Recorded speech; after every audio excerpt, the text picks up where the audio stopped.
Number 545 is back this time with an airborne ranger life saved with Blake and Pop's advice. Almost had to whip out the knife hand. As long as you didn't whip out anything else. If you did, I want to know. I don't want to know. Mm-hmm. His name is Derek. He was a ranger around 88 or 89. He said he was there in Egypt when the jellyfish fight occurred, but not present when he was guarding an air base that starts with an S, but I forget the name. Anywho, he's in the hospital. Contact info is in the PSS section below.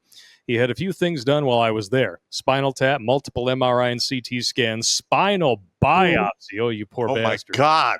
Steroid injections, brain scans, neurological tests, etc. This is bad.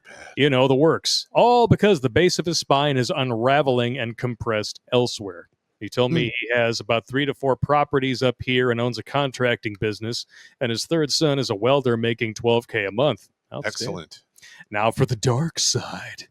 He said he tried to self-throat massage his Varmint 15 rifle and could not bring himself to pull the trigger. Same later on with his neckbeard edition Kimber 10mm and proceeded to then ask me if I thought that he should try his Ithaca model 3712 gauge through the roof of his mouth next. This is where I almost knife-handed him. Instead, again, I used the kid angle and asked if that is how he wants his sons to find him and not even be able to have an open casket funeral for their dad. That'll drive a point home in a hurry. Yes, it will. He sighed like a defeated dog and said no, and then proceeded to tell me he's separated from his wife he is still married to, and gave her $750 large when he left Oregon to come to Alaska. Listen, okay. Oh. Whoa. Wow. That's a lot of fucking money. That's a lot of money. He also has lost 160 pounds, being 6'3". He went from 460 to 300, but still has wrist-face disconnect as he was ordering 8 and 9 course meals, making my 2 and 3 course meals look like chump change. Yeah, he's got to get down to like 250 at a minimum. Yeah, stop it with the calorie beasting. It doesn't go well for anybody. Mm-hmm. Yeah, ask all the body positivity activists who are cashing it in before 33. Anyways, we would usually stay up until 8 a.m. and he would sleep until 5, only waking to order food and eat. That's awful. We found common ground talking about guns and hunting, and at one point I told him to check out Grunt Speak Live. Well, that's about it. I was in for a bone infection in my right foot, and now I'm in contact with 2 separate law firms specializing in malpractice. Long story short, last month I got an incision and drainage after debridement the day before. The day after surgery, the in-resident retarded can't understand normal thinker tossed me out without waiting for the cultures on the wound bed or the piece of bone they removed to come back, just to make more bed space available, which never happened before as I'm prone to infection. Well, against my well-being, they discharged me on doxycycline. Oh, you poor bastard. And a day and a half later, severe stomach cramps, nausea, vomiting, diarrhea, off and on chills. My body was going into shock. EMTs gave me shit about calling them and checked my blood sugar because I told them it was spiking, and I took just 12 units of short acting an hour. It sounds like it's got to be insulin. Yeah. Acting an hour before calling normal between 80 and 150. It was 172, and they tried to say it was just the antibiotic. Fuck them, I forced transport. We get to the ER as my vision starts going in and out. They start the typical vampiric quart of blood draws, and the same fucktard EMT that told me to sleep it off, it's just the antibiotics, tells the ER doc that I had 172 blood sugar 15 minutes on their tailgate prior to arrival. ER tech pulling labs turns and says, well, now it's 370. Oh, my God. That is, your body is self-destructing from the inside out. That's bad, right? Yeah, that's bad. That's really bad. Wow. ER doc had a look of, oh, really? And the EMT had the deer in headlights, oh, shit look. I said out loud, gotcha, bitch. ER doc just dismissed the EMT and sent me for MRI and CT scans. Fast forward 7:45 p.m. and a resident doc, since I was again admitted, comes in. Says, oh, it's a good thing you came back. I ask, why is that, with a no shit kind of tone? And she says, well, remember the infection you came in for and had surgery on a couple days ago? Well, we just got the culture from the wound bed back, and you have a new to your body, never introduced to you form of antibiotic-resistant bacteria. So we're putting you on IV Levaquin, known as levofloxacin. Yes. It's just a skin infection. Next day, same doc comes in. I ask about the piece of bone removed for a culture. Oh! Oh, boy.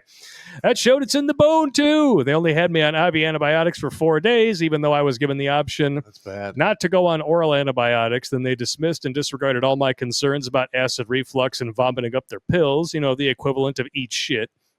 Yep. Also, I was transported from ER holding under deceit to the 3rd floor orthopedics medical observation instead of 4th floor renal and diabetic care.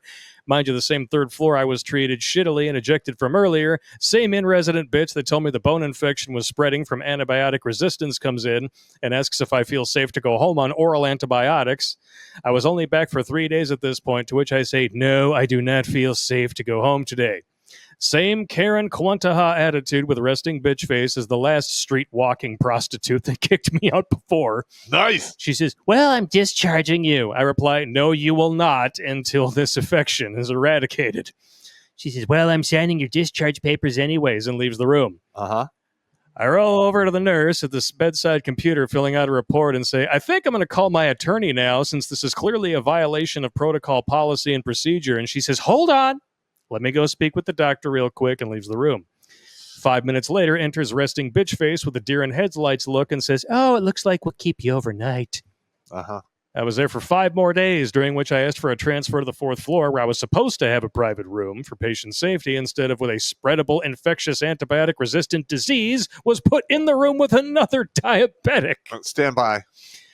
All right. So Wow! obviously this man has reached bullshit saturation level with the hospital. And obviously this is one of those hospitals that still has the sign zip that says, heroes work here. Yeah. And if you guys are dealing with type 2 diabetes or insulin resistant, send me an email, redonkulous12@gmail.com.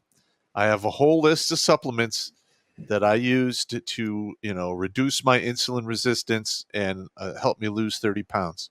Ugh. Right. I will second that. Oh, yeah. A lot of the supplements that Pop was suggesting, I took within a year, reversed the pre-diabetes on my end. So absolutely does work. Hell yeah, man.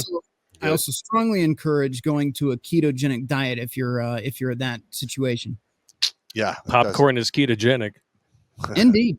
When you told me that, I was like, no shit. Cool. Yeah. Just gorge myself on that shit. Oh, okay. And now it comes full circle. The other diabetic is Derek the Airborne Ranger. Anyways, they give me the runaround. I called 5 attorney places. They all said to go forward with it. One is keeping me on file, so in 6 months when they get their malpractice group up, they can jump on the case, and even referred me to a malpractice specialist their own attorneys use. By the way, I got a retard and resident doc who is British, fully admitting on camera that I could be on IV antibiotics unwittingly, then looking up with that fuck look after I used both medical and legal terms to put the resident team in their place. If I get a decent award, I plan to help fund Grunt Speak Live. I almost forgot. They left me in my own sweat and bacteria for 8 days with an active infection. And the only excuse was that I was mostly independent meanwhile, the 4 rails are up so I don't fall out of bed and the bed alarm was active. They also never contacted the head CDC and infectious disease doctor I'm a personal willing lab rat for, probably since they hate how strict she is. I never had a problem with her, and I'm sure would love to hear how her human lab rat operational antibiotics are being treated. Anyhow, eat plenty of Crayola dicks. This is P.S. I'm still touching myself. This is the way it works out.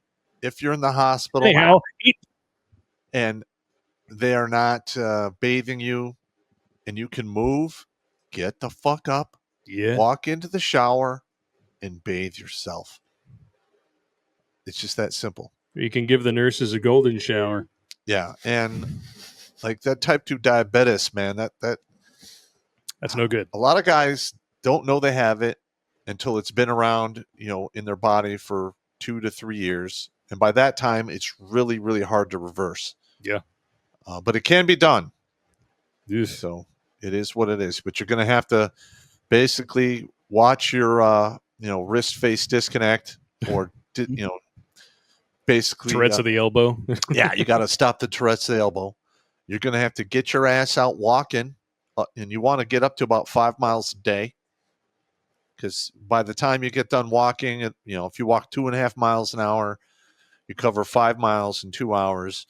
The first hour, you're going to burn through a lot of that sugar in your bloodstream, and the second hour, you're going to be pulling the sugar out of your liver. And then from there, if you do that every day, you'll reset the clock and you will see your blood sugar trending down. And some of the supplements that I could recommend you, listen, they're not paying me, they're not sponsors. The shit works. You can actually speed that up and get yourself back in range, but you're going to have to stay on top of it for the rest of your life. Yeah. Otherwise, you're going to go right back to the sympathy pool of dumbassery. Sympathy pool of dumbassery. Well, a lot of guys, you wind up a type 2 diabetic because you're like, yeah. And then you're like, oh, I'm a diabetic. I mean, okay. And watching what you eat, I mean, it's not just about what you eat. It's about what's in what you eat. Yeah. The fact that we have, I don't know how many things that just saturate most of the food that we eat that are illegal in other countries, Yes. but the FDA is totally on your side. Correct. High fructose corn syrup is literally cancer fuel, and they put it in everything. You guys know this topic is pretty personal to me. I will flat out tell you, in my experience, now granted, after I shed some pounds and adjusted diet, you can't avoid it, but I will tell you 80% of what you see in the grocery store is poison. And what I mean by that is everything below the neck that's a carbohydrate is sugar. Everything. That's your pastas, your breads, your cereals, everything. If you stick to the dairy, if you stick to the meats, if you stick to the fats and the vegetables, you'll be fine. But the second you go to the inner 80% of the grocery store, you're fucking up already. Oh, yeah. Most of my diet is I will usually go to Chipotle and get a burrito bowl. I'll get 2 of them, and I'll eat that for 2 days. Mexican McDonald's. Huh? No, it's actually not that bad. It's literally what the McDonald's owns Chipotle. I know, but it's actually pretty good ingredients. And then I eat the Mediterranean too. Yeah, I do that 3 days a week. Pop likes his pink goo in Mexico. The only grievance I have with Mediterranean is fruits. Again, they break down as a sugar. Worst thing you can drink, believe it or not, worse than Gatorade, believe it or not, is fruit juice of any sort. It is just concentrated sugar. Yeah, eat your fruits, juice your vegetables. Yeah, and I'll have a shot before I go to bed of apple cider vinegar with some virgin olive oil in it. Yeah. Well, there you go. It goes a long way. It unclogs your arteries, and that apple cider vinegar, supercharges your metabolism while you sleep. Just be careful with any seed oils, stuff like that. That shit'll kill you. Stay away from seed oil. Just do apple cider vinegar by itself. That's what I would do. Olive oil is actually olive oil is fine. It's all right? Okay. Yeah. I worry about that shit. Now that I know the American Heart Association was literally paid off to shift the blame from seed oils to meat and dairy for heart disease. Meanwhile, over in Europe, highest concentration of saturated fats in their diet in the world, lowest rates of heart disease. Totally fine. Some of those fats are fine. There's nothing to see here. I'm going to add a caveat, actually. Olive oil is safe at low temperatures. Correct. If you use it to fry or cook, it becomes a trans fat, which is extremely bad for you. So it's going to cut its own dick off? It could. And break it off in your ass. Yes. Let's just leave it at that. That's horrifying. Let me shift my weight here. All right. Feel like I got some olive oil burning back there right now. Wow. Bad news bears. I better go wash my ass in the sink. Watch Grunt Speak live every Tuesday and Thursday at 8 p.m. Eastern. And if you want to join Pop for Supporters Sundays, go to redonkulous.com/donate and make a monthly pledge. A link is in the Meat Gazer box.